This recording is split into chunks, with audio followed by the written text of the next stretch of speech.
आज पवित्र भाद्र परिक्रमार उद्यापन दिवस यही उत्सव मुखर परिवेश भितर से प्रिय परम चरणार आवश्यकता अच्छी मोर बेक काटी दियो मो रक्त नियो ना ना ना जदि तुम भावुच मु ब्राह्मण से अनुकूल ब्रह्मचारी से भी ब्राह्मण ताले जदि भावुच मु भी ब्राह्मण आउ मो रक्त तुम नहीं पारिबनी तुम से खंडाटी मते दियो मो बेक को मु काटी रक्त दोची तथापि से प्रस्तुत ना से छेली को बलि देवे देवे देवे माने देवे यही समय माता मनमोहन देवी आ ठाकुर को लेकिन चली जाइए आश्रम भर को आश्रम जो ये विषय आलोचना है नफर घोष कथा आप अनेक भी शुणी से समय माँ को अनुमति नौ माँ मुझे से छेली को आनबि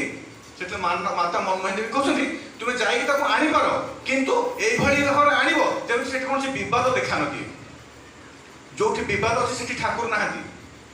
तामाने आमको से विवाद ऊर्ध्व को जावाक पड़ो आ से कथा भी माता मनमोहन देवी कहते जे तुम्हें जीव ताको आनिब किंतु कौन विवाद जमी न उपजे नफर से गले से देखिले जे छेली को बेस्टर्न करके 20-25 जन लोक जगिकी रही ये हठात बड़ पाटे जय गुरु कहीकि भीतर को माड़ी गले छेलीटा धरिकी सीधा आश्रम को पलि आसिले से सब अनेक बसते कौन होगा हठात ये क्षणिक भितर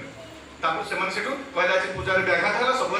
चली जाते जो छेड़ी को नहीं आश्रम में पहुंच जाती नफर घोष ठाकुर तक धरी केते चुंबन दे पकाउछन जीवन बंची जाइए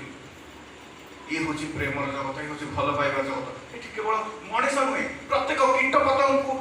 भल पाइबार कथा कहुई प्रत्येक जीवजंतु को भल पाइबार कथा संपूर्ण सृष्टि को भल पाइबार कथा कहुई आउ ये भल पाइबार वार्ता प्रत्येक मनीष पाखे पहुँचाई परम पूज्य श्री श्री आचार्य आशीर्वाद हो पूज्य अविंद प्रेरणा आरंभ हो दिव्यवाक प्रत्येक मनीष पाखे भल पाइबार वार्ता पहुँचाईदवा अच्छी ना आम भागवत गोविंद प्रसंग विधान हेले तार ये तीन जन श्रोता बकता जे पचारि भवसागर जानती करी ये गोविंद प्रसंग से इष्ट प्रसंग से ईश्वर प्रसंग प्रसंग पुरुषोत्तम प्रसंग श्रोता बकता जे पचारि श्रोता जो मैंने सब शुणुंट वक्ता जे सब कहते जे पचारि अर्थात जो मैंने जिज्ञासु जो मैंने जानने को इच्छा करती समस्ते तरी जाती आरी आमको परम पूज्य श्री आचार्य प्रत्येक घर को पहुँचे ये वार्ता पहुँचे देवार अभार सुजोग देते आशीर्वाद कर प्रत्येक मनीष पाखे जब भल पाइबार वार्ता टी आम पहुँचे पार ना वास्तव में प्योर वास्तवित हो पार प्रत्येक मनीष से ईश्वरीय सत्ता को अनुभव कर कारण मनीष भर जब भल पाइबा को बाहर कले से ठाकुर कहते से तो पागल प्राय ये भल पाइबा आधार कर संसार तेरे से भल पाइबार वार्ता प्रत्येक मनीष पाखे केमी पहुँचाइबा आचार्य आशीर्वाद को मथारे बहन कर समस्त सम्मिलित भाव में जहाँ भी आम भितर मतांतर था कि मन तांकरी पाखे संलग्न था